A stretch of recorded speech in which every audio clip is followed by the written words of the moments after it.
process, but you state them this way as long as possible before you ever put boots on the ground, because you want to eliminate as much of the catastrophic damage as you can, because let's be real, I believe that they are holding a hell of a lot of these drones back until we do that, because they go, oh, we'll just send 1,000 of them at them, and even if we only kill 5 people, it'll be a win for them. Doesn't matter how many we kill in return. They don't care. They want the moral victory. What everybody's forgetting is what they've been saying for 47 years. Death to America. So I have to ask, was there no imminent threat? Have they attacked Americans in the past? Have they killed Americans in the past? The answer is absolutely yes. They have. That imminent threat may not mathematically. The reason they're not an imminent threat dramatically is because we have what's called the safest border. We've got our largest oceans on both. Right? But guess what they do have? They have terror proxies. You believe for an instant, for one second, that those people didn't hear about our southern border being open or bring them here? There's an imminent threat lurking all over this country. To say that there's not is absolutely insanity, and it's disingenuous. The threat is here. They're just patient enough to wait for the right time. Okay, so based on what you just said, Ice, I appreciate it. Do you wait, Leroy? If your neighbor is threatened to burn your house down, do you call the police then, or do you wait for him to pour the fuel on your house and light it on fire before you start to say, hey, I got to do something? That's rhetorical, right? So answer the question. So let me answer the question. Because, hold on, Hillary Clinton, literally, you can laugh all you want. No, I'm trying to answer questions and I get cut off. Go ahead. Secretary, you laugh. No, not at you. I'm not talking to me. Cut off. You said that it's not a rhetorical question. So I wanted to make sure. The Secretary of State, do you believe that she had more intelligence and more information than the average person? Yes. Yes or no? Yes. Okay, so when she was campaigning after being the Secretary of State, she literally said she would go into Iran. She would use military force, that it needed to be done. That during her administration and any future administration, there would never be a time where they were ever going to be a threat to have nuclear weapons. So she's a woman that had privy to intelligence that none of us will ever have. And so did Colin Powell, though. So did Colin Powell. He admitted he was wrong. And he doesn't know what's going on with Iran in the last. But so did Colin Powell. I mean, we went into a war that he admitted that was wrong. Come on, you know, always go by what people say. Okay, so I'll ask you this. You know that. So I'm going to ask you this. What's a weapon of mass destruction? Leroy? What's a weapon of a nuclear bomb? A nuclear bomb is a weapon of mass destruction. Well, that's the one. We knew they didn't have it.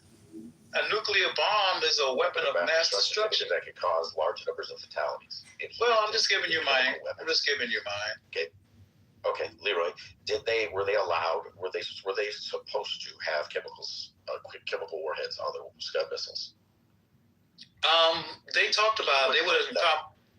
But wait, they were talking about that. They had an agreement and conversations with so Trump and the Iranian people were in conversations about an agreement not to. Powell. We're going to talk about all these dumb wars and everything else we got in because. But wait. You asked me, bro. Listen. I thought my question was. Let's agree with you guys. Let me say, I'm not really against with a lot of things you're saying, and I think the answers that you gave.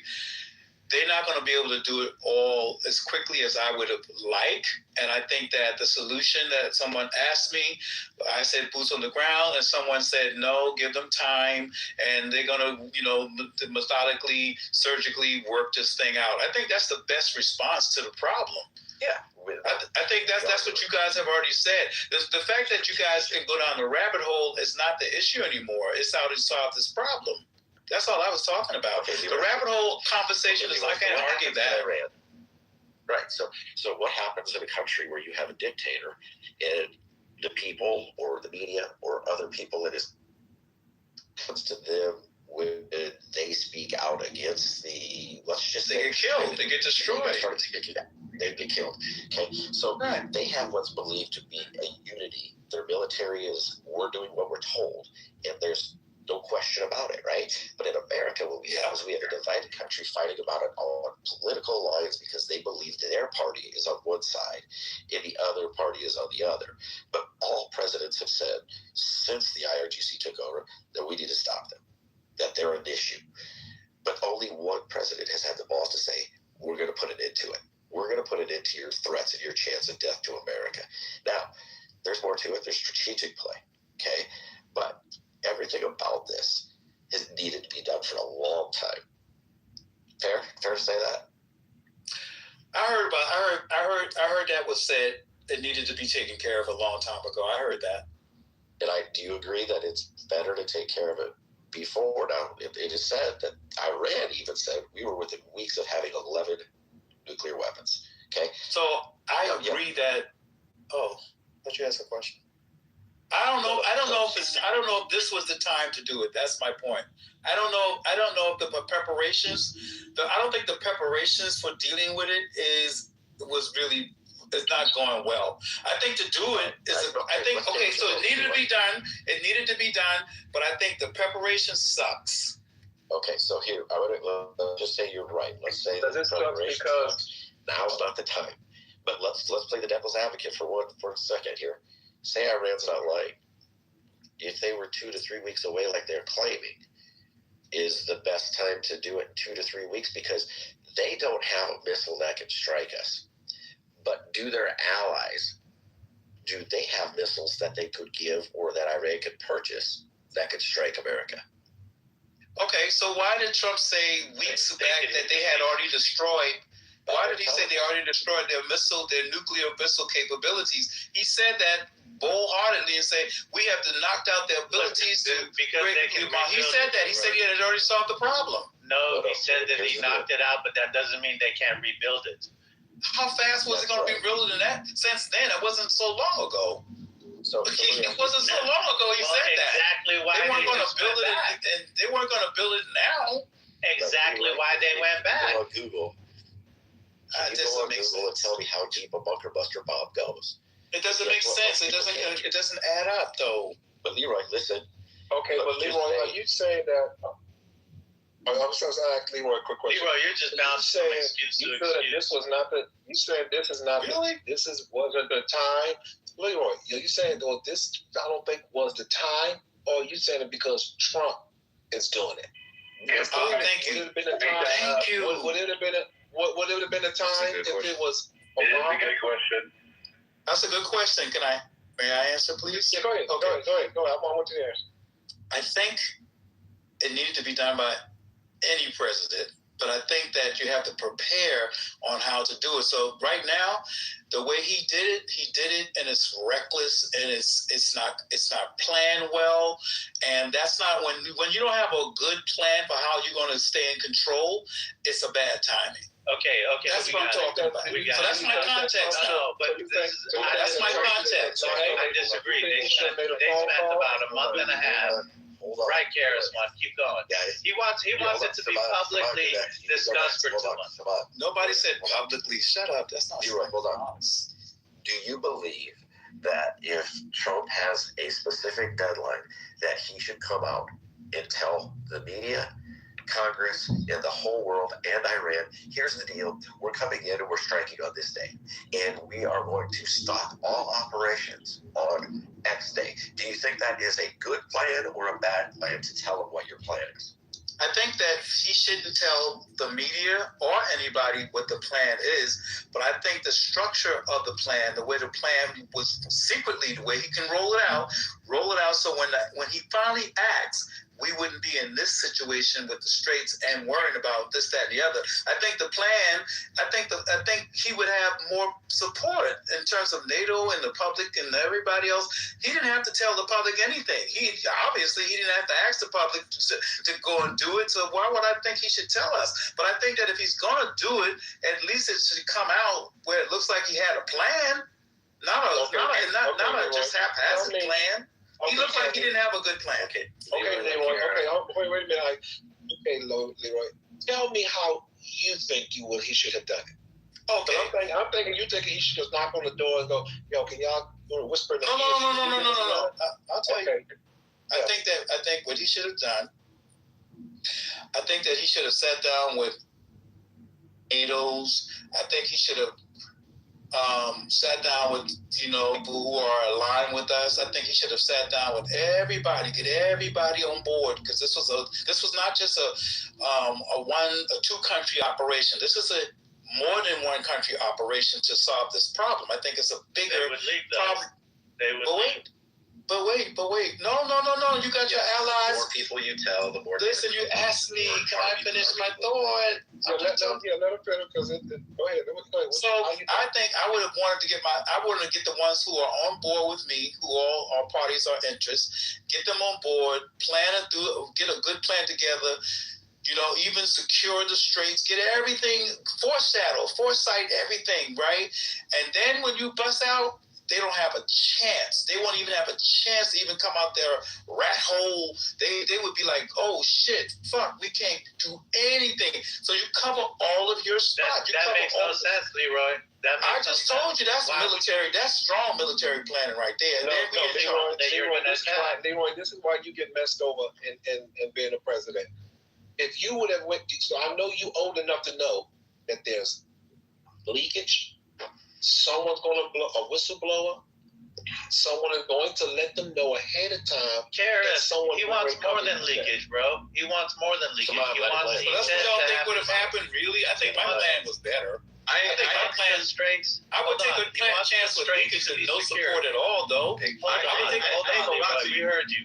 He wanted the straits to be secured before they attack. So if they go out and secure straits, obviously I'm going to hiding.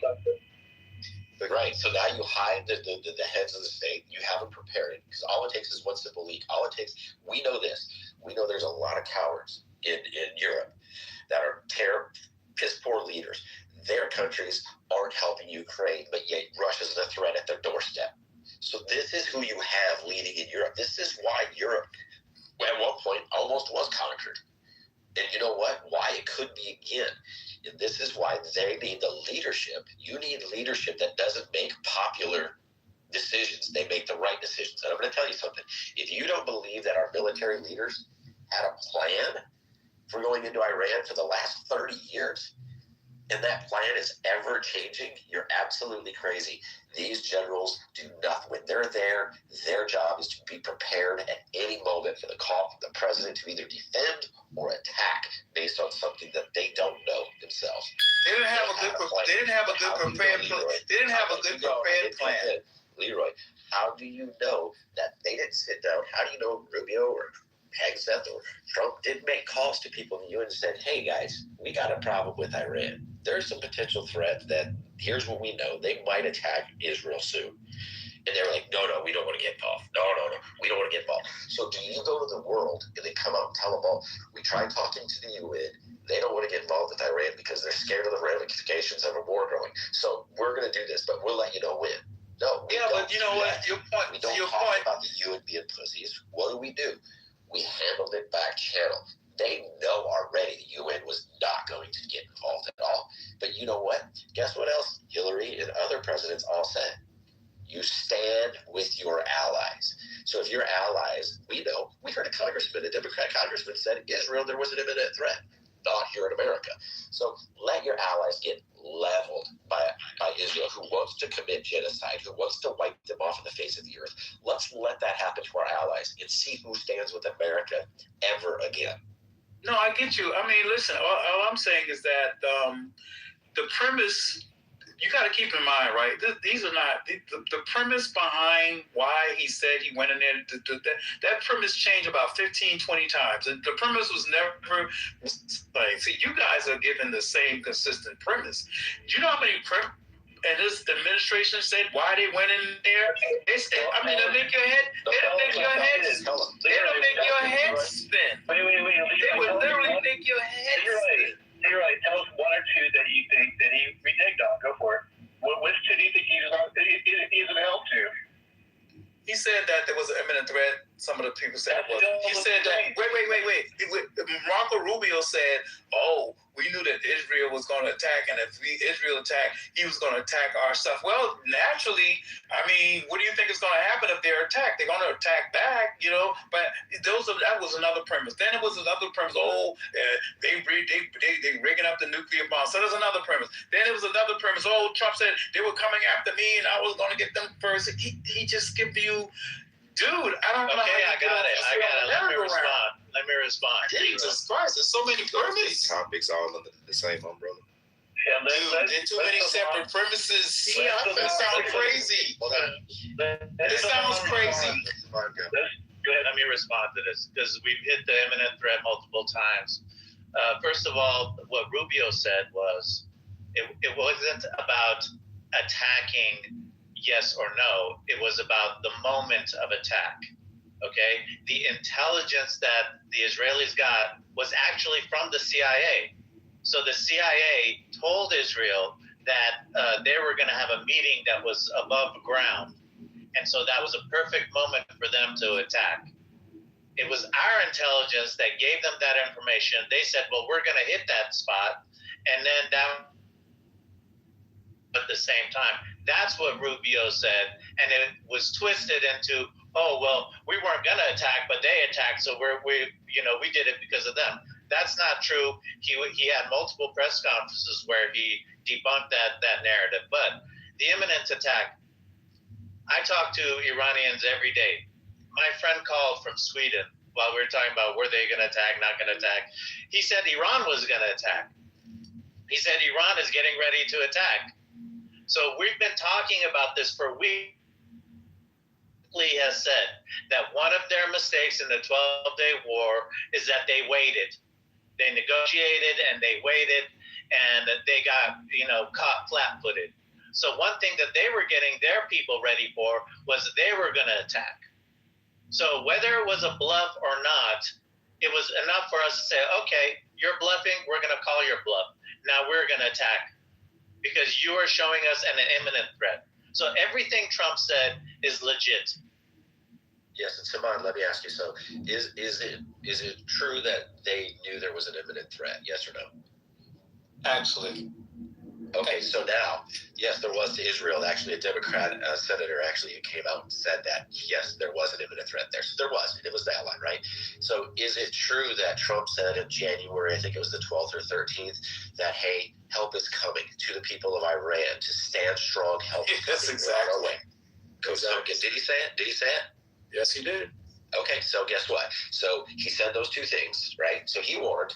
Was he having negotiations? He tried negotiating, correct? They were sitting at tables negotiating. We were all aware of that. So all these things happened. Now, if I'm going to negotiate with somebody and they want to start playing games, and you know they're not going to meet where you want to be, you don't need to wait. We already know what we're going to do. We're going to strike before you need to. I need to hit the knockout blow before you're even prepared for it. When your jaw's hanging, that's when I hit it. That way you're knocked out, right? I don't let you clench your jaw, get your mouthpiece in, get your headgear on. That's not what we do. So Trump, if anybody's watched Trump negotiate, this is what he's done with everybody. All right, we'll talk for a couple. The hell, we're done talking. Done. It's over. No more. That's what he's done universally. All these things he talked about are things that he's still fighting for. So just the simple fact that he gave 3 or 4 different reasons, we don't just take one reason and say we're going to go in and start bombing the hell out of somebody. He had multiple reasons. They knew they were trying to kill him. Iran openly said they were going to kill him. When somebody says they're going to kill your president, you go take care of it. You cut the head off of that snake. Fair? Yeah.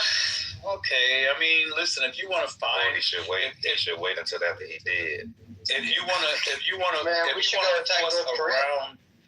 you want to force a square to a round circle, you can try, but the number of various confusions behind it is why it's confusing now, and why NATO is not supporting him, because they don't trust where he stands. All those could be an accommodation. All those could be valid, but now you have a whole group of a bunch of countries like, nah, I ain't fucking with him because I don't know how this guy roll. I don't want to roll like him. So now you got all these heads of countries that don't want to fuck with him. You can say fuck them, but they are a country too, and they got a military, and they have interests, and they don't want their shit fucked with. So that's he didn't do a good job at lining up with the people who support him. If Trump that's the problem, man. If Trump told all the NATO niggas, listen, we don't need you. We don't need you. No. That's what he's saying now. Hold on, because you know that from your own upbringing, that if your cousin fighting, it don't matter the reason why he fighting. You jump in and you fight. That's culture. So the fact that we've been looking out for these folks all this time, and then when it's time to fight, now y'all bitch ass niggas don't want to fight. Yeah, but they got to do with the and you haven't been paying, and I done put all this money. I done put all this money in your country all these years, and now you don't want to fight when it's time to. When these niggas live closer to you than they do me. But that's not the problem now. It is the problem. No, the problem is you cause the problem where they don't want to fight. That's the problem. Exactly. That's the. They don't want to fuck with you because you didn't do the shit right. No. You created a problem. Hold on, Leroy. Because listen, why if he ain't doing shit right, then why are all of the European countries saying now we need to get the Muslims out? You see, it took for somebody like Trump to step up and say, this shit is wrong. I don't give a fuck what y'all think. Y'all niggas operating in a lab using economic theories when all of this shit is wrong. Everybody said that the prices was going to shoot through the roofs with tariffs. It didn't happen. Everybody said that the gas prices are going to go up. It just happened because of a war. But prior to that, it didn't happen. He proved every single person wrong. So now the world is looking at him saying, oh shit, the prices are dropping. Shit. The country is actually coming back to a stable place because we're not paying for everybody. We're not paying for people all around the world. We're not paying for people here who shouldn't get it. Maybe this is something different. They're looking at something different. It's not wrong. It's just different. Because then they're used to somebody walking in, shaking hands. We paying for these niggas and asking them to do shit. Like, so why is he saying they don't need? Why is he saying we don't need NATO? Why is he saying that? Leroy, think about this, bro. Why you say that? Listen, Leroy, listen. If your household, you, Leroy, the job that you work, if you're paying for my household to stay afloat, and you ask me to do something, and I don't do it, what exactly would you do next? Yeah, you got to show their loyalty. You know, after all this time, this is the one time, and he said we don't need their help. Right. But it would be nice to show their loyalty at a time when we're doing something big. So yeah, but you know what? None of those countries has come out and said the Islamic Republic should stay, or that they aren't, we shouldn't be doing this. All they've said is, like England said, that at the beginning they didn't want to help, and now they want to help. Yeah. One second. Can I add this in here? But I just want to let y'all know one thing. The radical Muslims, they don't speak for all, because listen, I'm Muslim, but I'm not. That's the radical Muslims do not speak for everyone, right? So there's different type of states in Islam, just like it's different type of states in Christianity or Buddhism or Hinduism, whatever you want to be into. I don't agree with that. You know what I'm saying? I don't agree that, you know what I'm saying, if I go and blow up a building, then I'm going to have 37 virgins booty butt naked when I get up there. Yeah, no, that's not what's going on. Cobra, since you're Muslim, let me ask you this. Do you fear a typical moderate Muslim, or do you fear a radical Muslim more? Who do you a radical one? And so let's just use this. I try to use this analogy before people laugh about it, but let's be real. We can take New York City. Are the gangs, do they outnumber the population? Hell no, it's a small group, right? Yeah, but they're just speaking up the most. Yeah, that's why everybody thinks that that's why everybody feels like every last one of them is tripping, because they're the loudest in the room. and they're the most dangerous. So they know that if the moderate, if the peaceful Muslims say stop, we don't. Guess what? They get killed. It happened in Iraq. I talked to a guy who's lived there. Okay, when we went in, he told me why they didn't support him like they did the first time. Because when we rolled through, they were out. They were throwing flowers on the tanks. They were bringing the bread for them. That's a lot to give. They were giving what they could to these soldiers, right? But they kept rolling through. And then what happened when our soldiers came back through, and these family members saw people strung up by light poles because they were supporting American troops. That's the radical. Now, a moderate would be like, we disagree with you, but we're not going to go kill you for it. But it's those radicals that give everybody a bad name. It's the radicals that are the ones that are here in America. Not all of them. I'm not saying all of them, but you know what I mean. The radical ones here are the ones that are. They're not all of them. I have friends that are Muslim, and they're just. That's why I just wanted to let that be known. Like it's the radical ones, just like they got radical Christians that's over there that they're beheading people right now. It's like that. Don't you? Let's not blame the entire religion. That's what I want y'all to kind of get through. Let's not blame the entire religion. Let's blame the radical. Of the 16th district is small percentage. Tomorrow's primary approaching. I'm John Kitover, candidate for Congress here in Illinois. Chicago. Is your mayor and part-time livers on it? Happy St. Patrick's Day, Chicago. Oh, your mayor, it's my honor to keep this trip. Happy St. Patrick's Day, Chicago. What do I want to see now? When you said, you only see what you want to see. That's what I'm trying to say. No. Tell me what I want to see. Yeah, okay. What you need to see. No. Bro. We're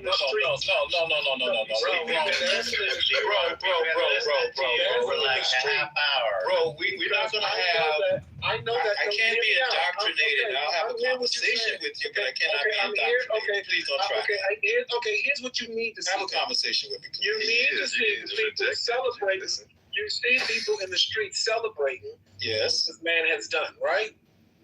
I saw that.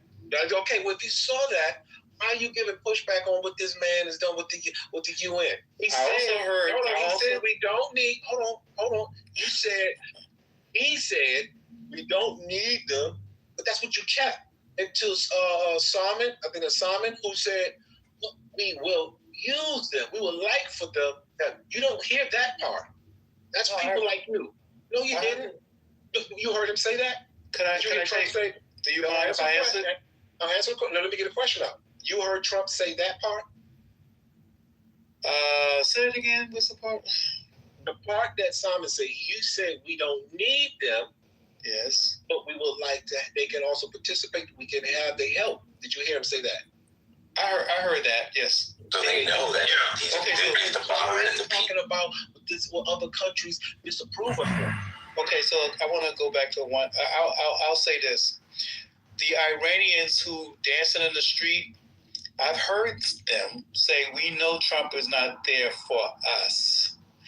We are only happy because for the first time we got somebody. We didn't care who it was that will topple this regime that is going against killing us." So that's what I heard Iranians say. Then a person went up to say, "I just hope that when they come in, they don't kill too many of us. We know we're going to die, but we would rather die than to have this regime control us and kill us, but we want it to stop, but we're willing to die.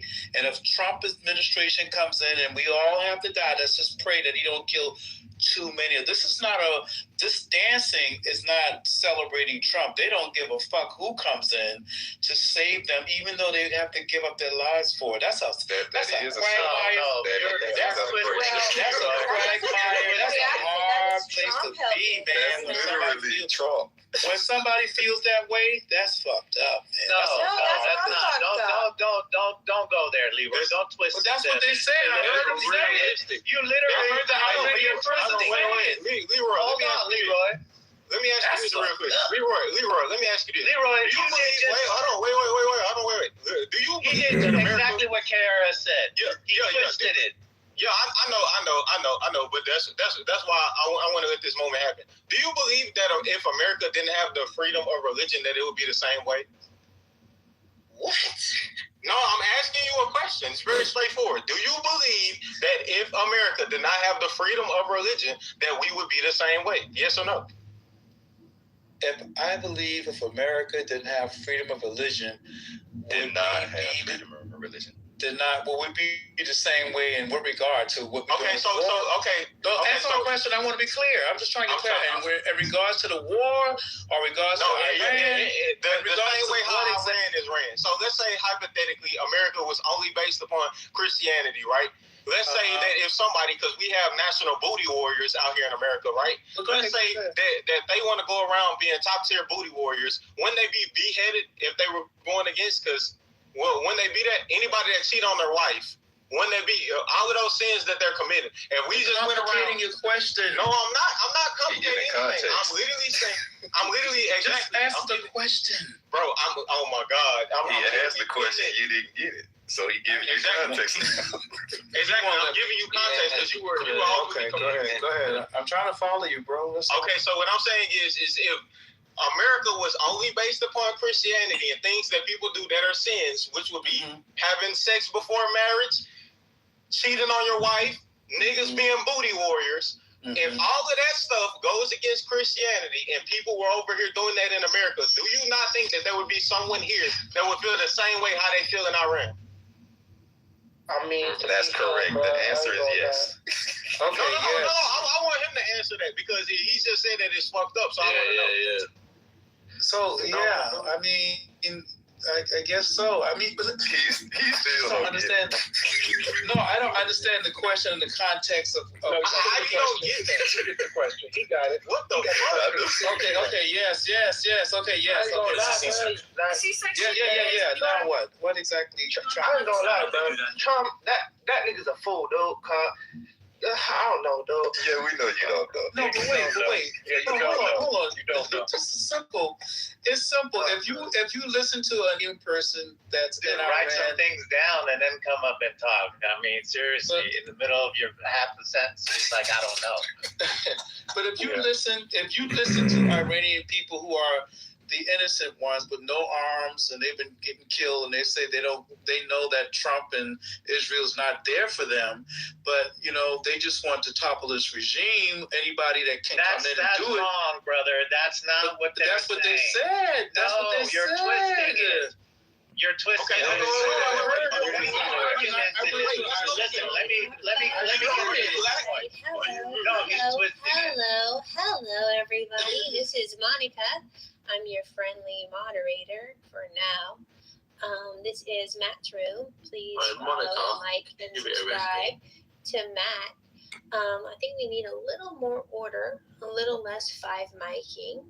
It seemed like Leroy got cut off in the middle of his mission in favor of giving him 30 seconds on the mic, and then whoever wants to pick up, go ahead. Thank you, Monica. I appreciate it. So my thing is this. I actually heard, so there are other rooms you can go into where they're just arguing all day, all kinds of people, and they're all from the Iran, all over the Middle East, and they're really going at it. And I've heard just a couple of women from, over there saying, listen, we're not, and people were getting on them for celebrating. I was like, how do you celebrate somebody coming in and killing our own people? You think you're crazy? So there were Iranians against Iranians, they were going at it, calling each other names. So here's the bottom line. And she said, listen, we're not a disillusion. We know that Trump and Israel's not here for us, but we're tired of being slaughtered. We're tired of being... Why are you lying? We're tired of being killed, right? So I don't care if they kill the Iranian regime. As long as they get rid of them, we know they're going to kill us too. We just hope that they don't kill too many of us. This is what I heard. You tell me I didn't hear it? Kill them. Doesn't that make sense? The collateral damage. They believe the collateral damage. Listen, let me finish and I'll let you have it. I promise you. They're worrying about the collateral damage. Like the little girls. I just made the request that we have one mic. Monica, You interrupted let's me take a show. this time.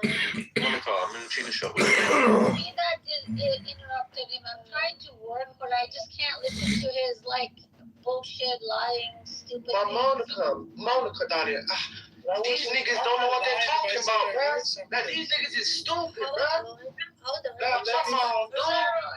All she's asking you is let me finish. You can disagree. Leroy, you a dumbass. Because there are 17 people talking about the same time. Right, hold on. So I think what's happening is, Leroy, maybe you're talking a little bit too long. Take another 15 seconds, but wrap it up. Fuck And then Leroy, Sarah, bro. why don't you Fuck take that the bitch mic? Okay, thank you, Monica. Thank you. And Thank you very much. Jacob, for your bitch ass comment, you get bitch ass moved into the goo. I will snipe. I will Thank you. snipe. Thank you, Monica. So this is what I heard. I'm not making shit up. Mate, talking shit. All right, snipe. James is sniped. Anyone else want a one-way ticket to Gootopia? We can make that happen. So listen, whether she meant it or not, that's a sentiment that came out of that needs to be considered. And I think that when you listen to people who are celebrating on the ground, I think that their sentiment needs to be included in the conversation. And that's all I'm saying. Thank you, Leroy. Sarah, you had wanted to reply. Were you talking to me? Okay, Yes, so ma'am. all I want to say is one thing. I don't know why this sounds so complicated for you. If the government killed whatever number of people you guys want to believe, it's ridiculous. We have to argue with people over this. Whether the government says 3,000, the UN says 7,000, Trump said 36,000, people say over 50,000, whatever that number is, doesn't matter. After the government killed all those people, we only have two groups of people. They want the regime, they don't want the regime. We don't have in between. People who don't want the regime. I don't know a single person who doesn't want the regime. Hey, Sarah, shut up. Hey, Monica, what did you do for work? Okay, never mind. I thought his time out was over. There is not a single person. What did you do for work? If anybody who interrupts me, I'm just I don't understand. It's fucking 9 a.m. Why are people acting so fucking drunk? Facts, Sarah. Go ahead. It's fucking 9 a.m. We have two types of people. People who are with the government, which are maybe 10% at best. If they're lucky, they don't even have 10%. People who don't want the government. That's it. And people who don't want the government, I personally know nobody who says, oh no, they can't bomb us. You know why? How many people does IRGC, does the Iran government itself, how many people are they saying they killed, that America has killed? Anybody wants to Google that? I don't want to give any numbers and then you tell me I'm lying. You guys tell me, what is that number? 5,000? 10,000? Anybody wants to tell me in the 17 days war right now? Does anybody know?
But you, who have defied the law,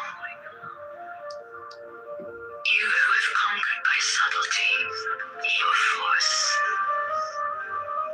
I am the God who giveth all.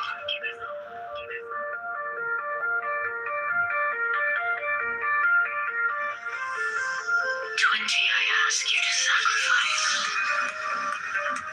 Nothing at mine altar.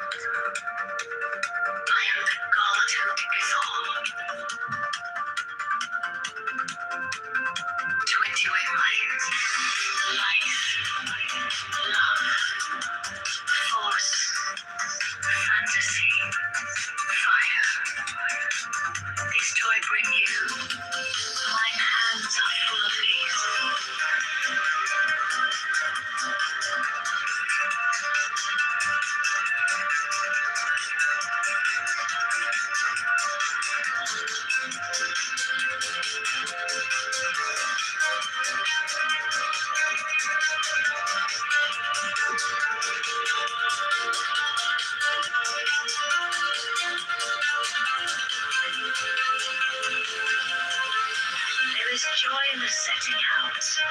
There is joy in the journey. There is joy in the goal. 20. Only if ye are sorrowful, or weary, or angry, or discomforted, then ye may know that ye have lost the golden thread. The thread wherewith I guide you to the heart of the groves of Eleusis. My disciples are proud and beautiful. They are strong and swift. They rule their way like mighty conquerors. 25.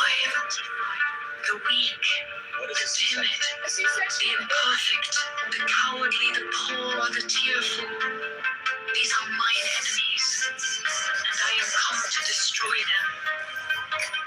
This also is compassion, an end to the sickness of earth, a rooting out of the weeds, a watering of the flowers. 25. Oh, my children, ye are more beautiful than the flowers. Ye must not fade in your season. 28. I love you. I would sprinkle you with the divine dew of immortality. 29. This immortality is no vain hope beyond the grave. I offer you the certain consciousness of bliss. 30. I offer it at once on earth before an hour had struck upon the bell. You shall be with me in the bones, and are beyond decay.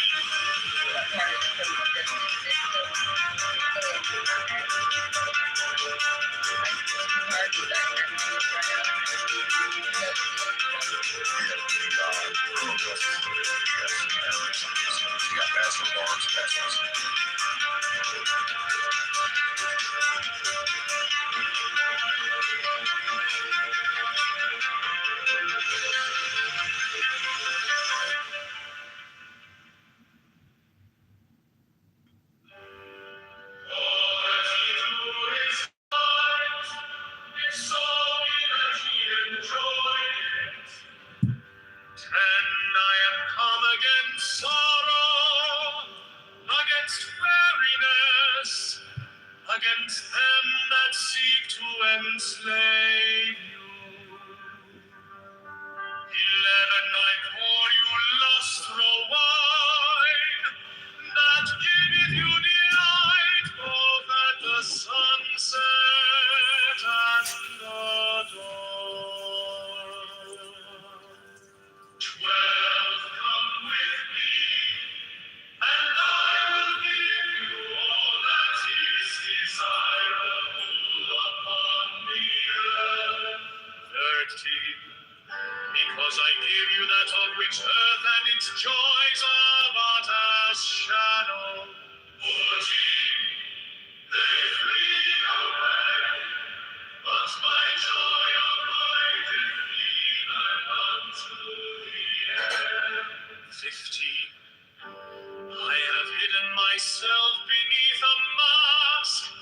I am a black and terrible God. 16. With courage conquering fear shall ye approach me. Ye shall lay down your heads upon mine altar, expecting the sweep of the sword. But the first kiss of love shall be radiant on your lips, and all my darkness and terror shall turn to light and joy. 18. Only those who fear shall fail, those who have bent their backs to the yoke of slavery, until they can no longer stand upright, them will I despise.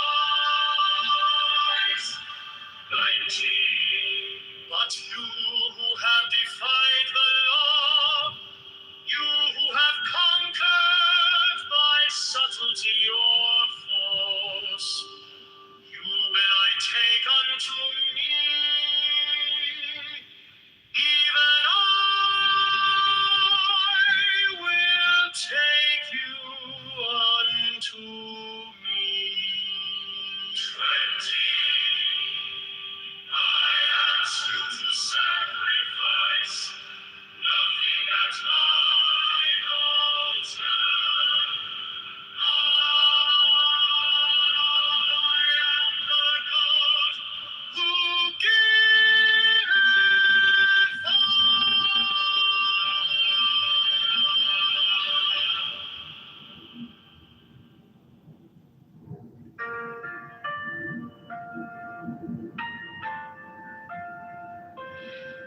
In the name of the Lord of initiation. Amen. 1. I fly and I light as an hawk. Of mother of emerald are my mighty sweeping wings. 2. I swoop down upon the black earth, and it gladdens into green at my coming. 3.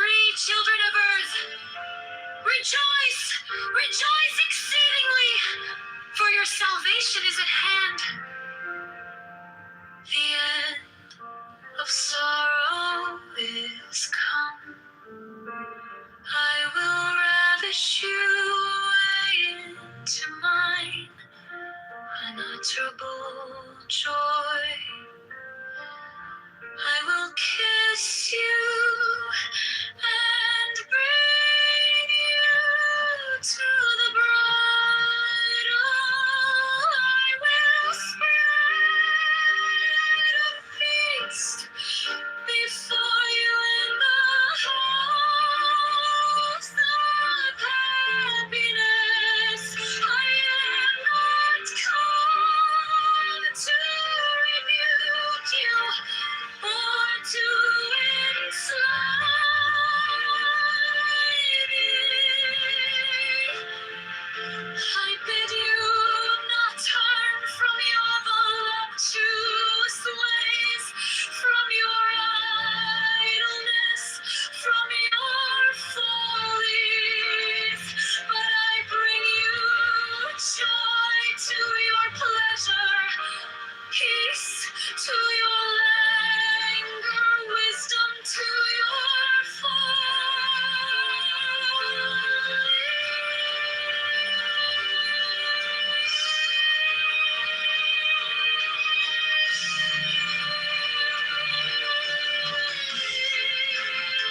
all that is right, if so be that enjoy it. All that is right, if so be that enjoy it. 10. I am come against sorrow, against weariness, against them that seek to enslave you.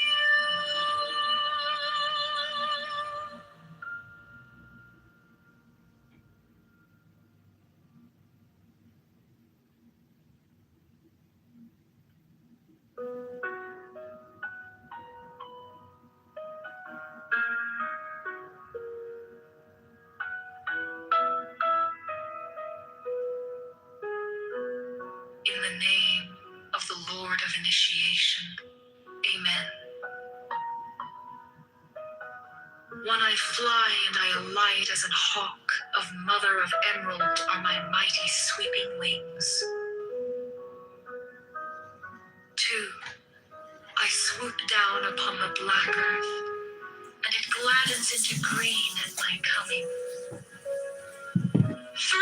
Children of earth, rejoice! Rejoice exceedingly! For your salvation is at hand. The end of sorrow is come. I will ravish you away into mine unutterable joy. I will kiss you and bring you to the bridal. I will spread a feast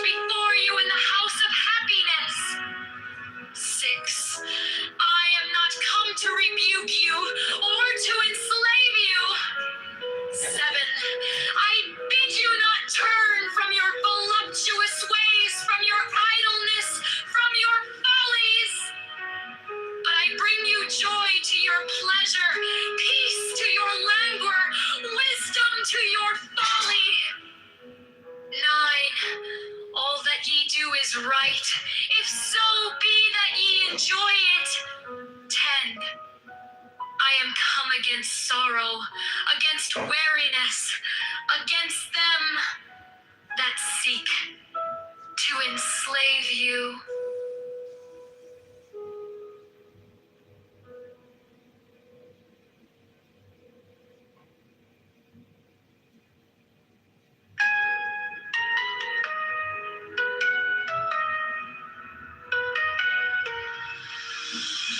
Be thou therefore prompt and active as the sylphs, but avoid frivolity and caprice. Be energetic and strong like the salamanders, but avoid irritability and ferocity. Be flexible and attentive to images like the undines, but avoid idleness and changeability. Be laborious and patient like the gnomes, but avoid grossness and avarice. 20.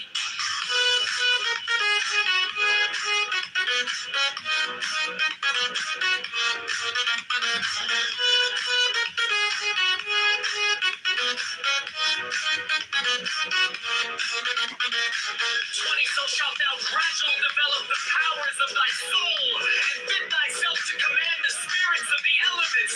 For wert thou dissociate gnomes to pander to thine avarice, thou wouldst no longer command them, but they would command thee. Wouldst thou abuse the pure beings of the woods and mountains to fill thy coffers and satisfy thy hunger of gold? Wouldst thou debase the spirits of living fire to serve thy fire?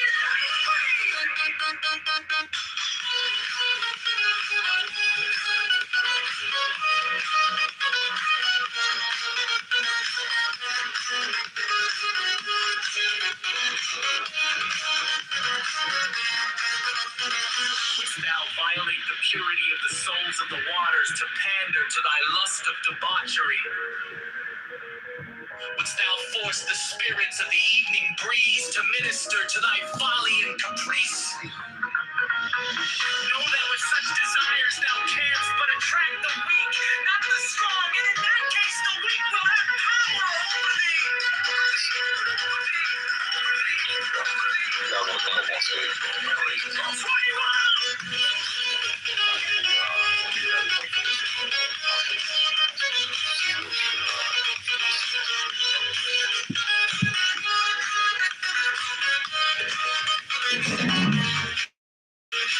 In the true religion there is no sex, therefore take heed that thou blaspheme not the name by which another knoweth is God. For if thou do this thing in Jupiter, thou wilt blaspheme HB, foe, HB, Yard, and in Osiris, HB, for HB, Yard, asking ye for, asking ye shall have, seeking ye shall find, knock, and it shall be opened unto you.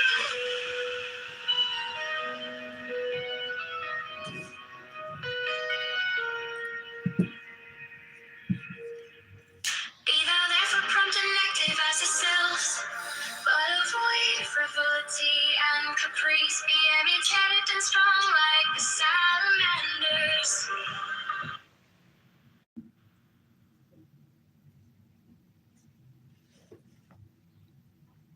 Without having any legislation or plan to bring in those manufacturing jobs that you are referencing back to America to make our lives cheaper.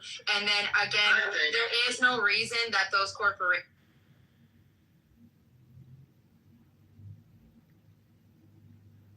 So I put all these TikTok videos up and then they mute them because they don't like what's being said, apparently. Pretty annoying. Okay, we're going to do what's called reading a book. We're almost finished with what's called a book. And I've been reading what's called a book about, 2-3 weeks now. We're about finished with it. We're getting close. This is it, The Secret Key of the Mysteries by Eliphas Levi, a.k.a. Crowley.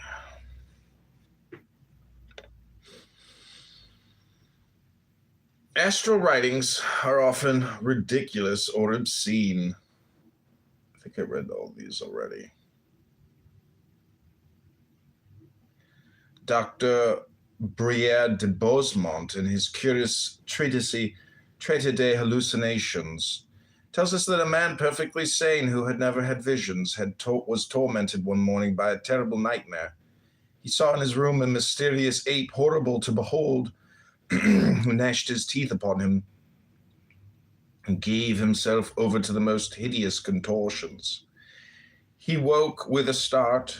It was already day. He jumped from his bed and was frozen with terror on seeing, really present, the frightful object of his dream. The monkey was there, the exact image of the monkey of the nightmare, equally absurd, equally terrible, even making the same grimaces. He could not believe his eyes. He remained nearly half an hour motionless, observing this singular phenomena and asking himself whether he was delirious or mad. Ultimately, he approached the phantasm to touch it, and it vanished.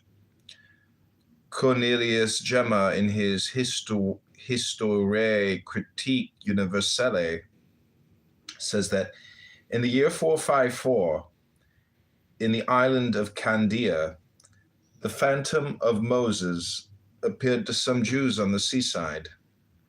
On his forehead, he had luminous horns.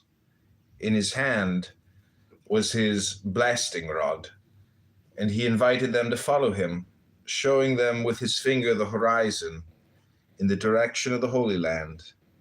The news of this prodigy spread abroad, and the Israelites rushed towards the shore in a mob. All saw, or pretended to see, the marvelous apparition. They were in number 20,000, according to the chronicler, whom we suspect to be slightly exaggerating in this respect. Immediately, heads grow hot and imaginations wild. They believe in a miracle more startling than was of old the passage of the Red Sea.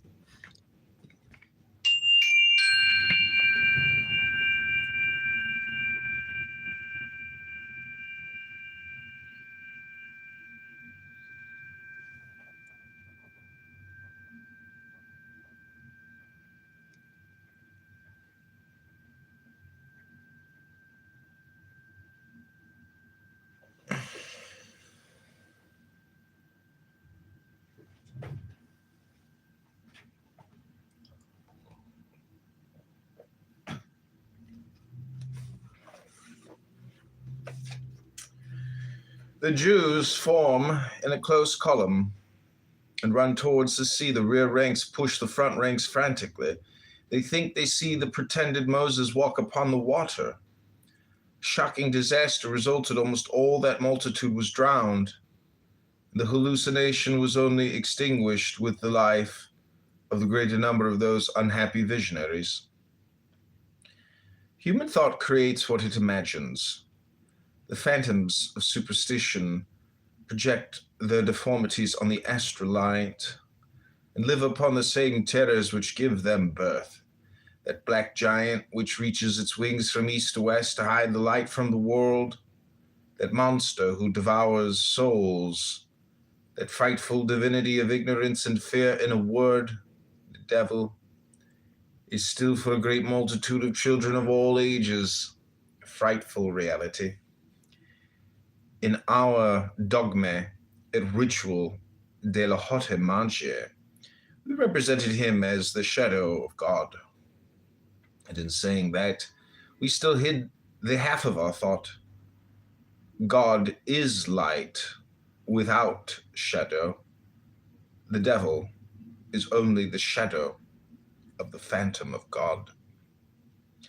The phantom of God, that last idol of the earth, that anthropomorphic spectre which maliciously makes himself invisible, that finite personification of the infinite, that invisible whom one cannot see without dying at least to intelligence and to reason, since in order to see the invisible, one must be mad. Phantom of him who has no body, the confused form of him who is without form and without limit. It is in that, without knowing it, the greater number of believers believe. He who is essentially, purely, spiritually, without being either absolute being or an abstract being or the collection of beings, the intellectual infinite, in a word, is so difficult to imagine. Besides, every imagination makes its creator an idolater. He is obliged to believe in it and worship it. Our spirit should be silent before him, and our heart alone has the right to give him a name. Our Father.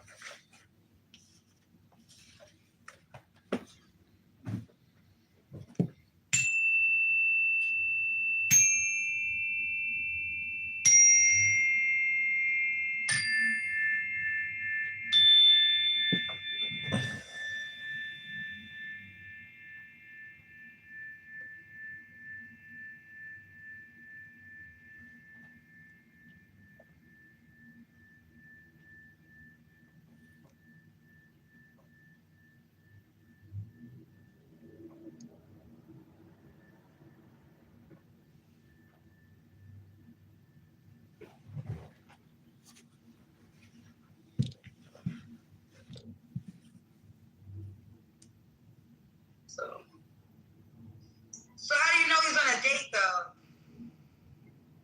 Because of the way he was acting when he was leaving. And like I said, this is the first time he ever hung out with these people. Like, you've been working with them for 2 years, and now all of a sudden you going out to the bar with them just for occasion, and you acting nervous. Like, just for occasion, and you acting. Reading a book, Mystery, Rabbi Levi, Jewish Kabbalah.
Magical Mysteries, Chapter 1, Theory of the Will.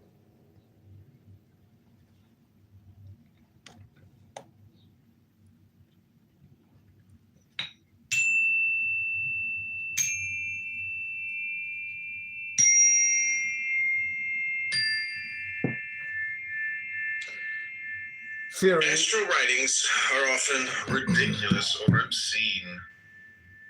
think I read all these already. Theory of the will.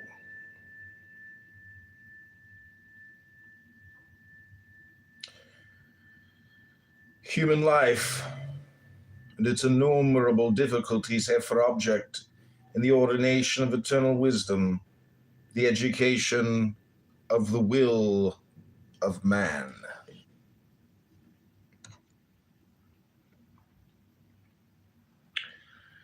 The dignity of man consists in doing what he will, and in willing the good in conformity with the knowledge of truth. The good in conformity with the true is the just. Justice is the practice of reason. Reason is the word of reality. Reality is the science of truth. Truth is idea, identical with being. Man arrives at the absolute idea of being by two roads, experience and hypothesis. Hypothesis is probable when it is necessitated by the teachings of experience. It is improbable or absurd when it is rejected by this teaching. Experience is science, and hypothesis is faith. True science necessarily admits faith. True faith necessarily reckons with science. Pascal blasphemed against science when he said that by reason man could not arrive at the knowledge of any truth.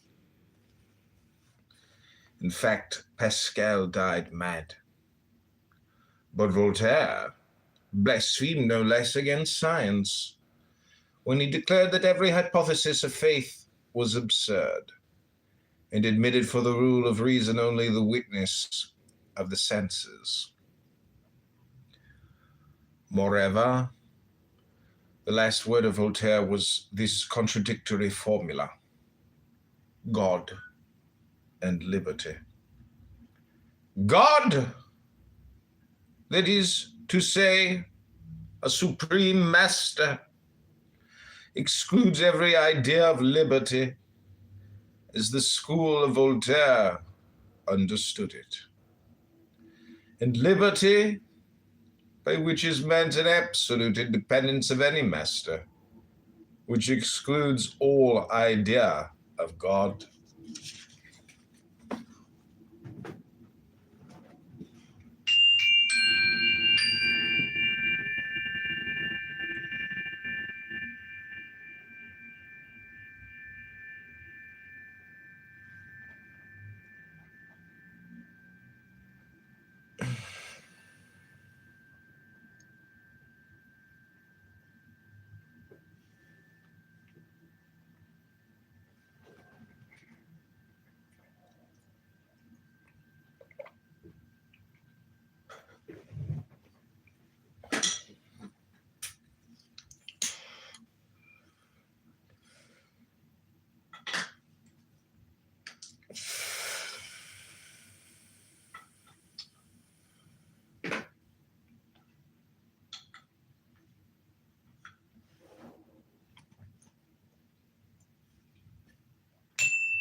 Nothing resists the will of man when he knows the truth and wills the good.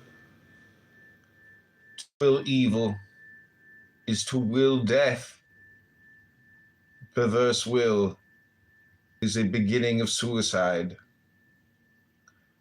To will good with violence is to will evil, for violence produces disorder, and disorder produces evil.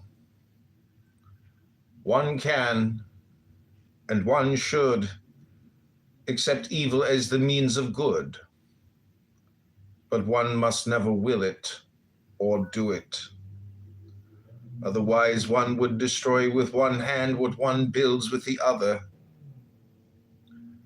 Good faith never justifies bad means. It corrects them when one undergoes them, and condemns them when one takes them. To have the right to possess always, one must will patiently and long. To pass one's life in willing what it is impossible to possess always is to abdicate life and accept the eternity of death. The more obstacles the will surmounts, the stronger it is. It is for this reason that Christ glorified poverty and sorrow.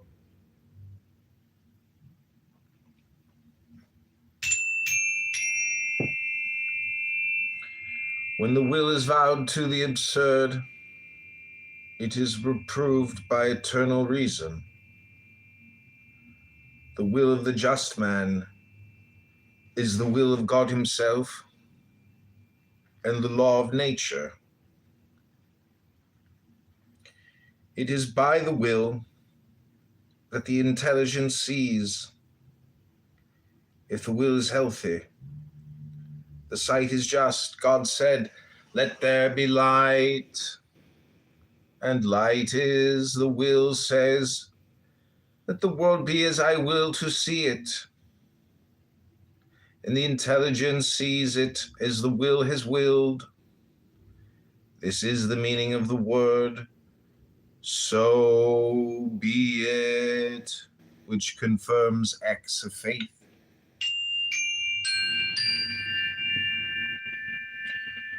When one creates phantoms for oneself, or puts vampires into the world, one must nourish these children of a voluntary nightmare with one's blood, one's life, one's intelligence, and one's reason without ever satisfying them.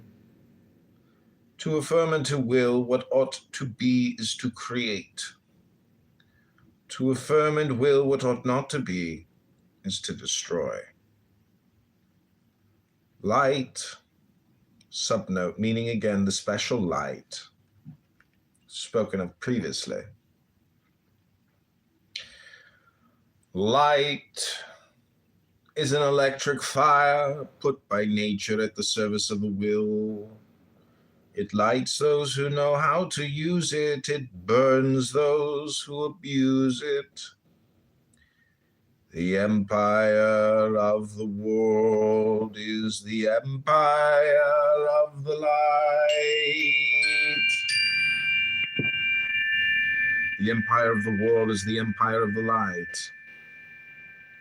Great intellects whose wills are badly balanced are like comets which are aborted suns.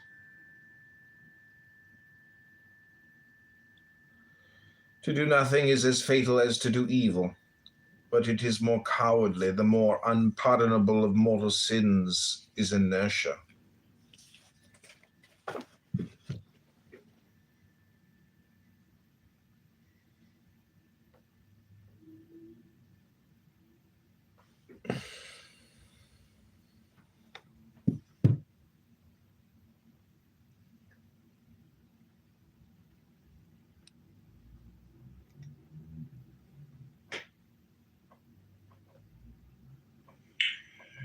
The dignity of man consists in doing what he will.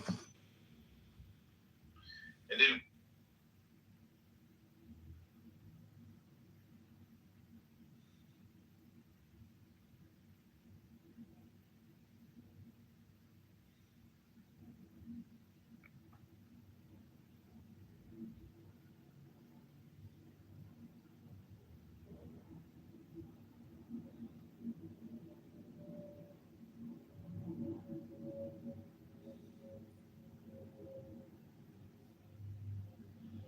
astral writings are often ridiculous or obscene. I think I read all these over.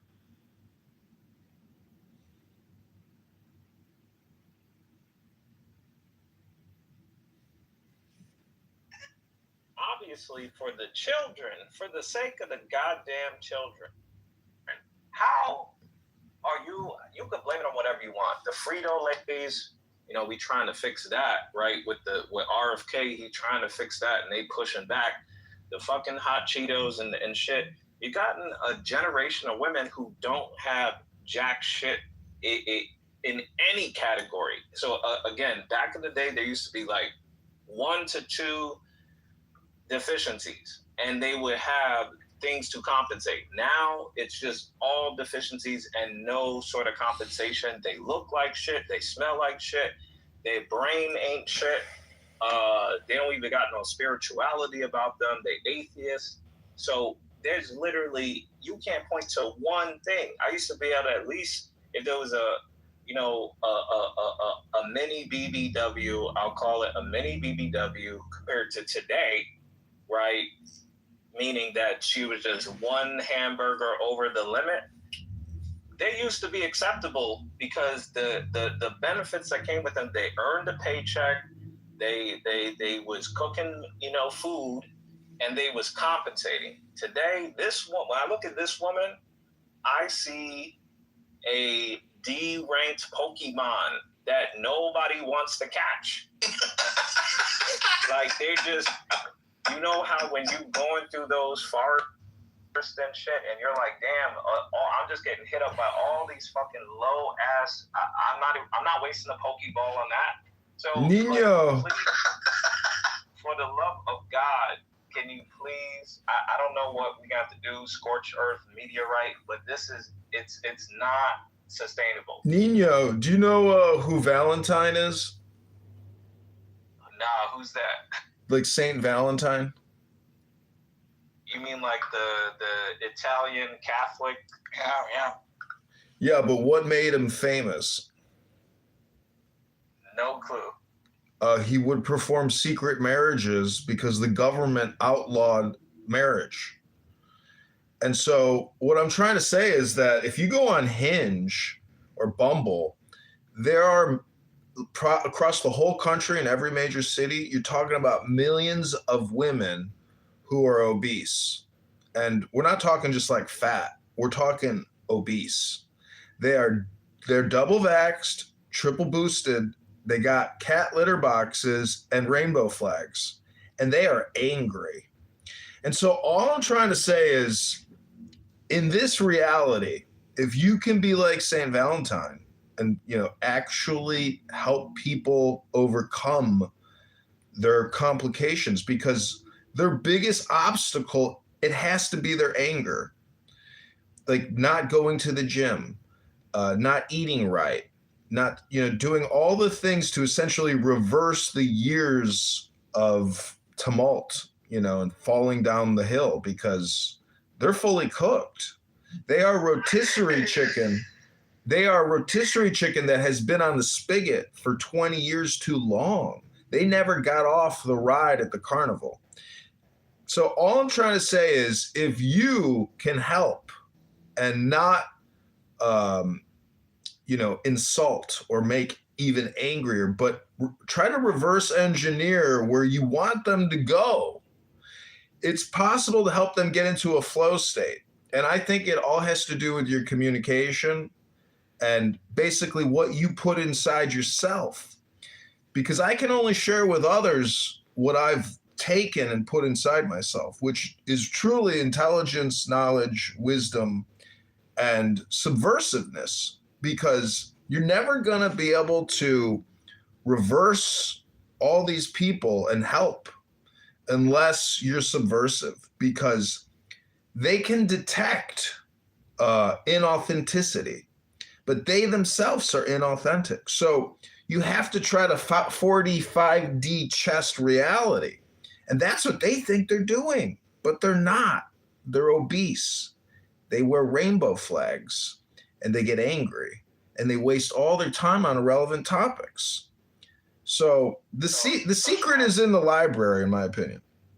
I'm glad you brought that up, and this is the issue. So back in the day, we used to have something called summer school.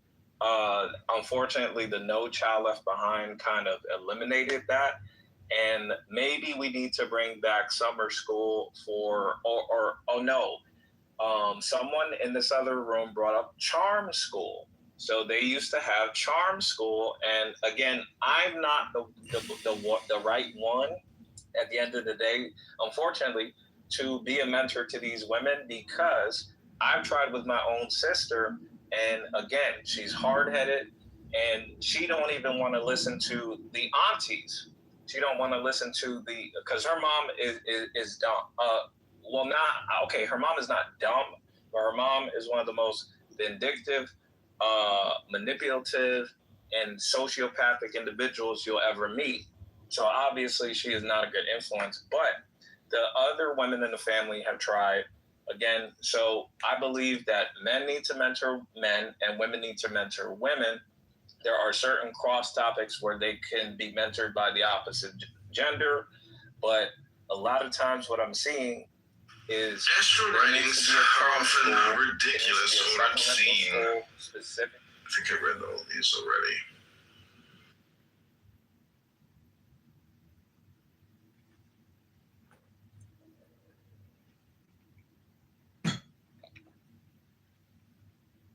Okay, this is ChicagoMayorVote.com. Please like this video. I'm going to start a new live and finish reading these axioms.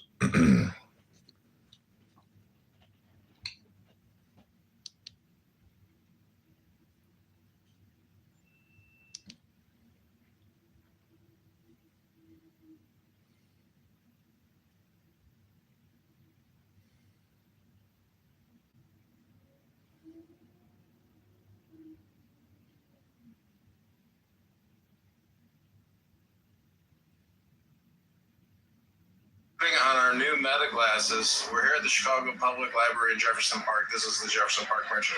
We just cast a Republican ballot for Ted to prosecute. We're all in on Ted. Let's go, Ted!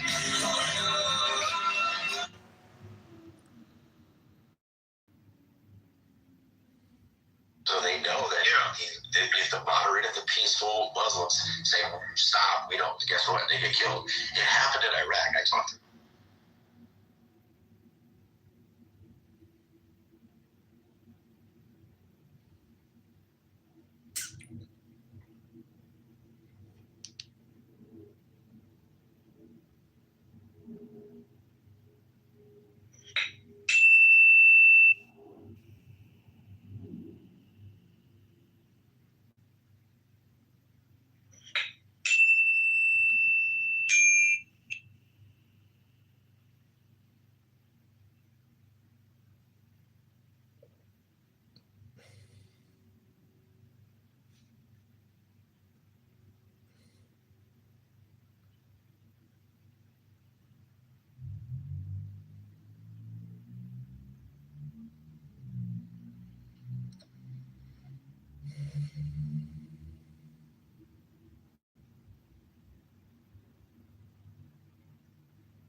The Jews form in a close column and run towards the sea. The rear ranks push the front ranks frantically.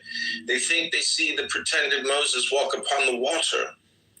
Shocking disaster resulted. Almost all that multitude was drowned. The hallucination was only extinguished with the life of the greater number of those unhappy visionaries. Human fire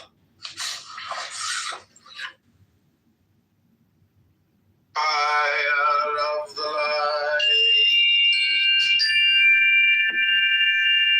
The empire of the world is the empire of the light. Great intellects whose wills are badly balanced are like comets which are aborted suns.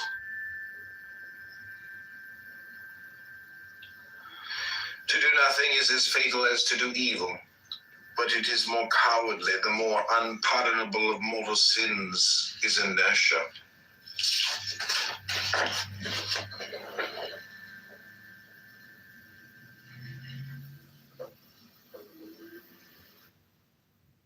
Empire of the light. The empire of the world is the empire of the light. Great intellects whose wills are badly balanced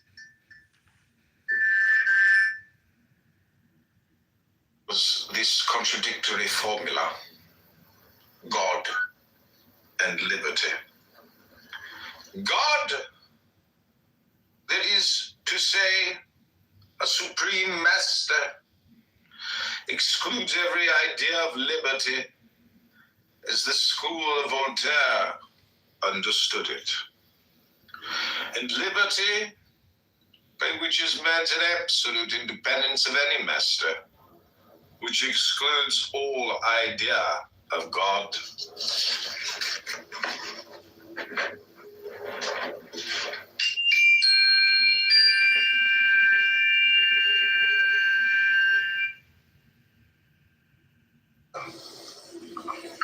He is obliged to believe in it and worship it. Our spirit should be silent before him, and our heart alone has the right to give him a name.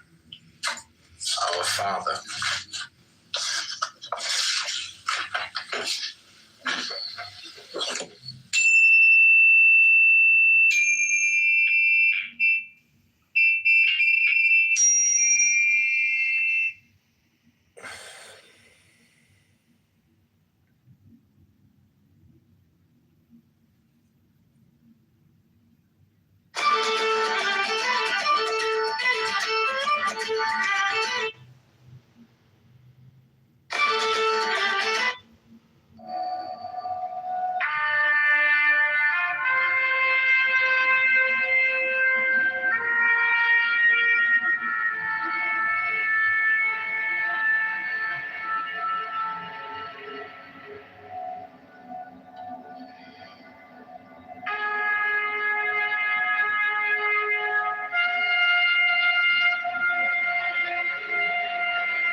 So they know that if the moderate and the peaceful Muslims say, stop, we don't, guess what, they get killed.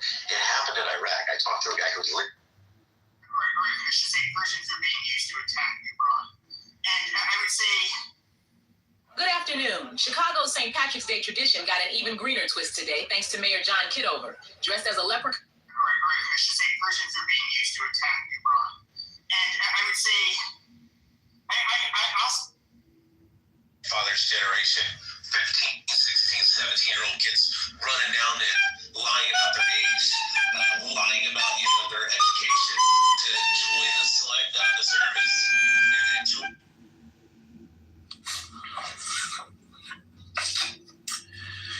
The Jews form in a close column and run towards the sea. The rear ranks push the front ranks frantically. They think they see the pretended Moses walk upon the water. Shocking disaster resulted. Almost all that multitude was drowned. The hallucination was only extinguished with the life of the greater number of those unhappy visionaries. Human. So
we actually worked as a group of architects on a project for a community garden. St Mary's, I think it's called Secret Garden in Hoxton, and that's a community garden that really does a lot in East London. So but anyway, so I thought, well, okay, HOK Impact offers architectural services. How can a smaller idea that's easy to understand and that every country has an issue with in the world? So if I went to anyone and said, this is a problem, they'd quickly understand it. I'm not reinventing any wheels. And the design can be quite simple or it can be extremely complex.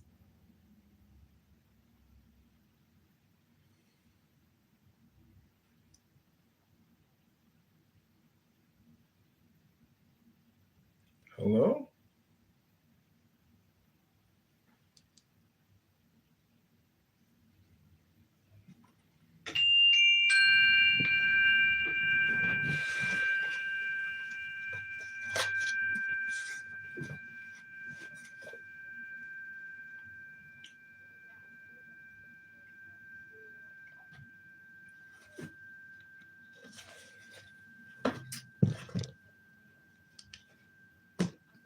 How can we look at a shit situation and hello? Hello. Yeah, so I thought about hydroponic and aquaponic farming because that's a contained farm structure that negates the use of soil on the land, and you can design a project in like an extra small scale or an extra large scale, and it can be sort of informative, educational, community-based. You could design housing around the farm. You could do so many things. You could, go to an existing building and then repurpose it to involve farming, an educational facility, say like workspaces, workshop spaces, art spaces. And then also you could go to big shipping companies like, for example, Mitsui OSK Lines. They're an international freight company. They're like the biggest in the world. And I know someone that's working in the marketing team there in management. So that's like the Japanese government. But anyway, so that's a very long way of saying that this concept was approved by the American Design Board, but I haven't done anything in reality with it so far, because I just wanted to meet the exact right people to sort of carry out the project. So the initial idea is to partner with people in America and also people in the UK here. So we'll have the first projects partnered, one in the US, one in London. And then we can decide what that is and whether it's an educational facility or otherwise.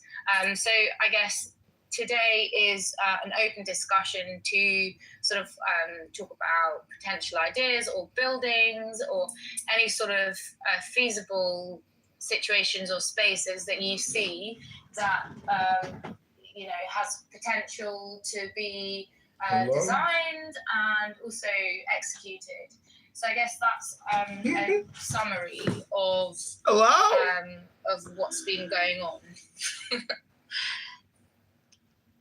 Yeah, and basically, guys, like, this is how I think you can monetize on Zach. Is build a relationship with someone like Chris and then offer your creative services. You know, like, that's what I'm going to do. So, boom. Anyway, yeah, here, Shannon, no time. He's got some good ideas for building out houses using shipping containers. And maybe he could, sprinkle some more ideas on us. I originally was saying, I think that the abandoned malls in Middle America could be utilized for this project. But I haven't done the research or anything like that into, like, figuring out how to acquire them just yet. But, yeah. That's a discussion. Yeah, I think looking at a shopping centre or a mall is an interesting opportunity because you've obviously got so many units and there's so much work involved, and that's also something that can involve the community, that can better not only obviously the mall but the entire, like, the surrounding areas. A great idea, and that would be, say, like a large scale project. It would be sick if you, like, partnered with, like, Whole Foods for it too. Yeah, right. Yeah, amazing. Yeah. Whole Foods actually were a client. Amazon. Yeah, right. Yeah. Which means they got money. We ain't fucking with no broke ass, Farmer Joe. Hey, Augustus, this is Strength. I'm requesting. I'd like to interrupt your fascinating conversation. I really enjoyed it because, I work in real estate, I work in gardening, farming, and education. And so it's all topically relevant to my life, and I appreciate you, Chris. It was beautiful. And I hope that you're able to, really maximize your opportunities. And Augustus is the man to help you optimize. If you look at his website above, Alien Cult Shop, you will see. It's my friend's website, but yeah. Oh, how did he build that site? It's fantastic. I think he used AI. Well, I would love for him to create a Chicago t-shirt website for me, and I would pay him to do that. That's cheeseburger. I will personally print and ship Chicago t-shirts to anyone You know, if he could build me the site, that would be amazing. Of a greater number of those unhappy visionaries. But anyways, see that book that I'm holding? I was wondering if I can request 30 to 60 seconds of your time to read you a few axioms, and they're really interesting. Yeah, dude, you hit us with a 60-second.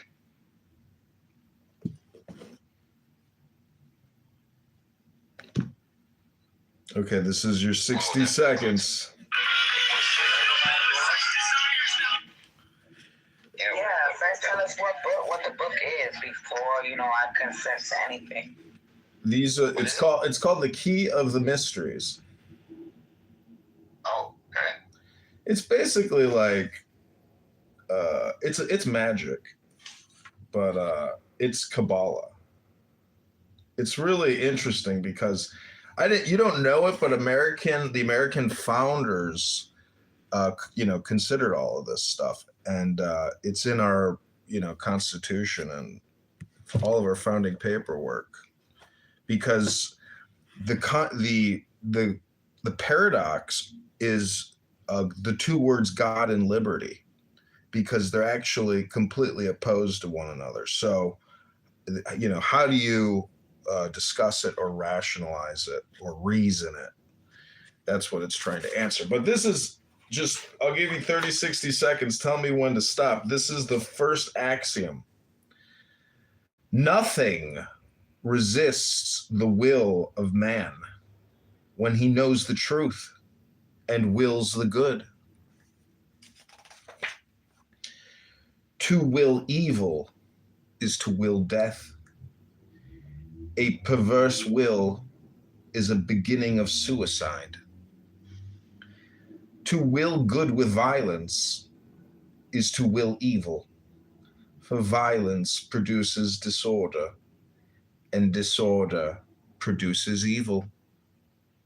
One can and one should accept evil as the means of good, but one must never will it or do it. Otherwise, one would destroy one, hand what one builds with the other. Good faith never justifies bad means. It corrects them when one undergoes them and condemns them when one takes them.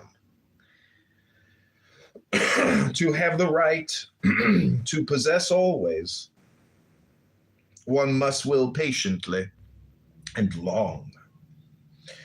To pass one's life in willing what it is impossible to possess always is to abdicate life and accept the eternity of death. The more obstacles the will surmounts, the stronger it is. It is for this reason that Christ glorified poverty and sorrow.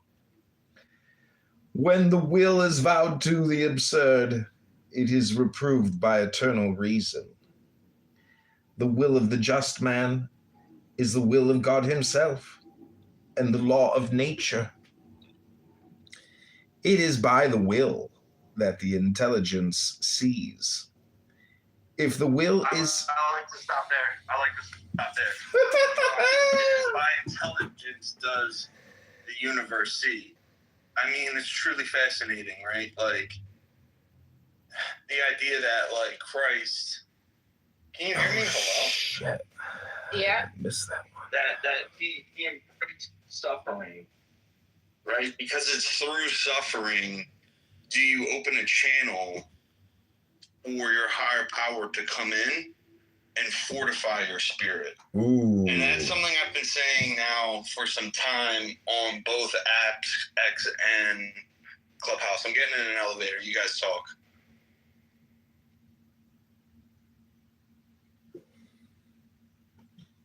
Oh, hello. Yeah, so hello. We've already discussed like say shopping centers and malls. Does anyone else have any ideas about like their community or a building they see? Okay, we're gonna just drop that.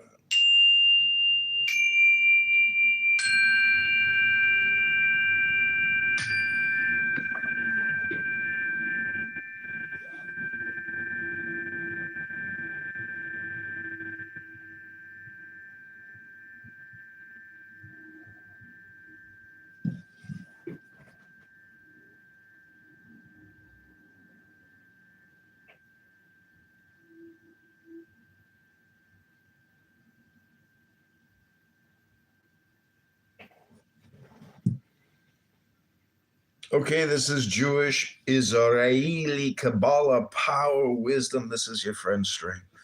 We're going to continue reading these axioms.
Okay, these are Augustus Palante T-shirts. They're $19.99 each. You can go to the House PTR to see it. This is Communication Consultant.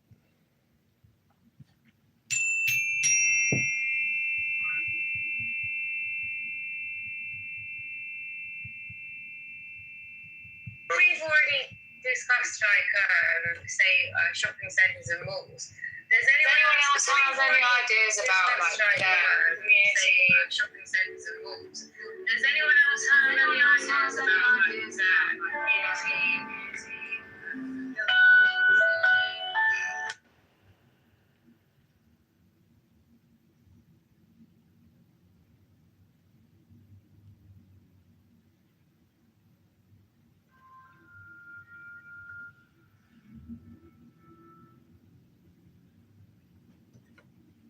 With the life of a greater number of those unhappy visionaries.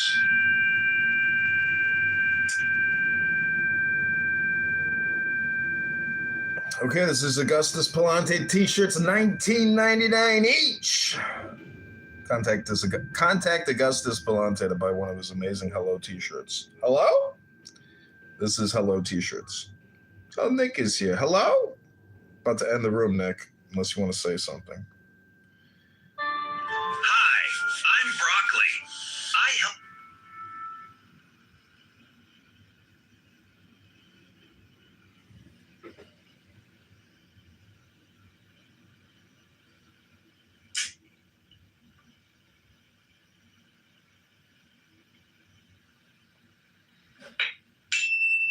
Hello?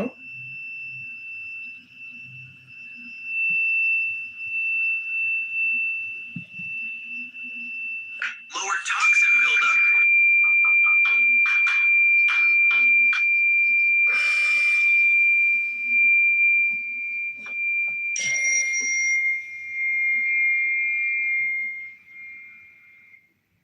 Without having.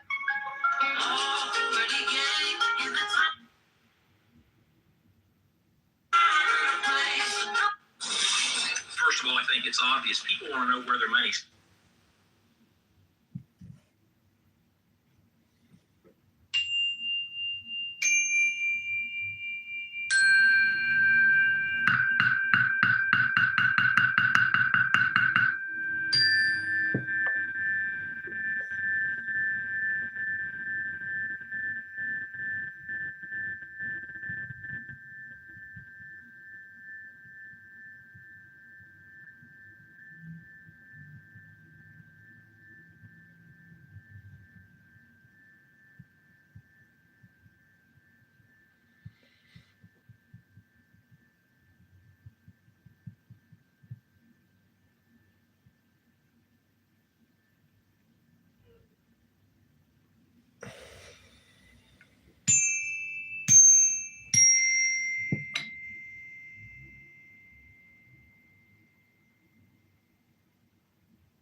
Okay, this has been the communication consultant. Hello?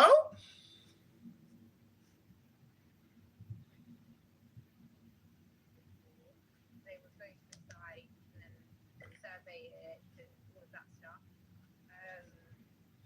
And then anything that's like smaller, such as the community-based project, like the St. Mary's. He's obviously nasty, but making it from public school is kind of crazy. And then crazy. Let's go. Stop playing, bro. I'm forget about y'all. Nigga, stop playing, bro. Get him on your end. You don't fit that shit. I'm just telling you.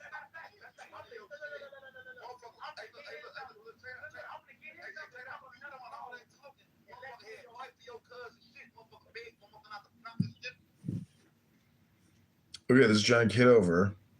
Vote for John for Chicago mayor. Go to ChicagoMayorVote.com right now.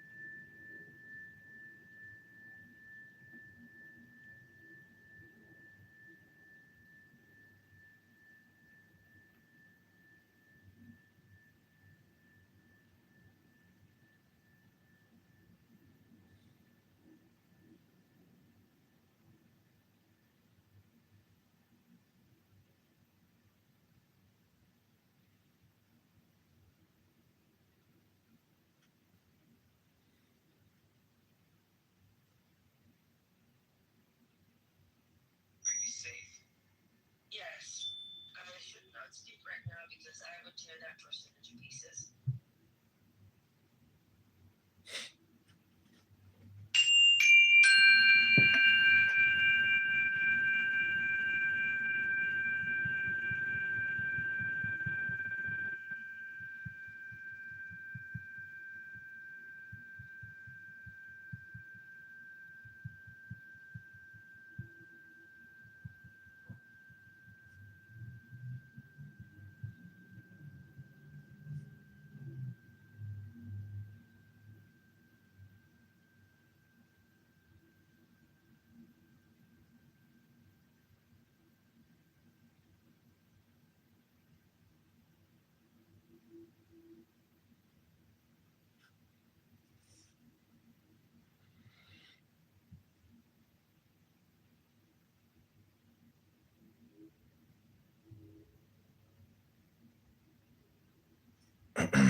But you, who have defied the law, you who have conquered by subtlety, your force, I am the God who giveth all.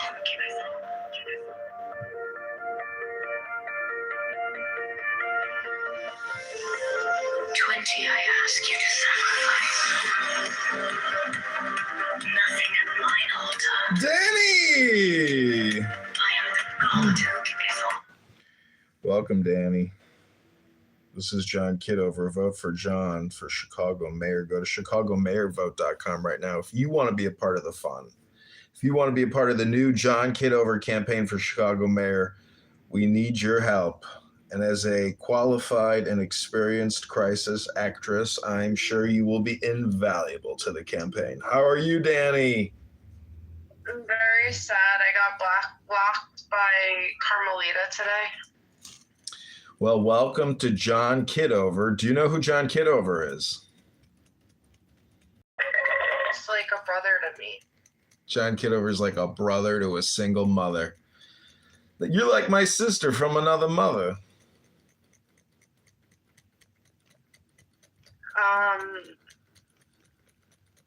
Yeah. Well, I'm really depressed today. I don't know why. That's okay. That's because you. But your song was uplifting. Have you said Shema yet? Let's say it together. Shema. Go ahead, Danny. Shema Yisrael. Israel. Adonai. Eloheinu. Adonai. Oh, please hold. Sorry, Hashem was calling. Adonai Echad. Okay, Rabbanu Shalom. Now tell us how you feel. Have you seen Zoolander? Yep. When he answers the phone, he's like, God.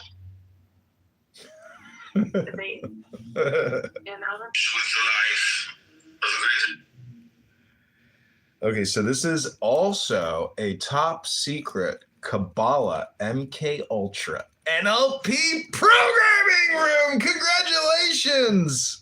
This is called MK Ultra NLP for girls that don't feel so good because they're single mothers with a baby, with a little boy.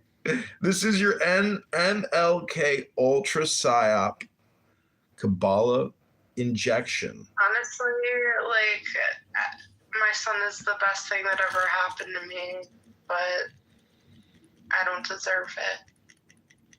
Well, this is like winning the lottery. Because once you get programmed, essentially, you know, it's like winning the lottery. But yeah, because you know how Jeffrey Epstein won the lottery?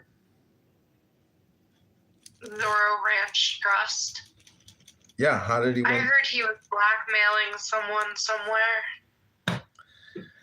Well, you wouldn't know about blackmail. I don't think I know anything about blackmail. I think if I wanted to, I could be very good at it. Mm-hmm. But I don't think I want to be. I want to be a good person. Mm-hmm. Well, that's essential. Yeah, I want to do the right thing. Good for you. Okay.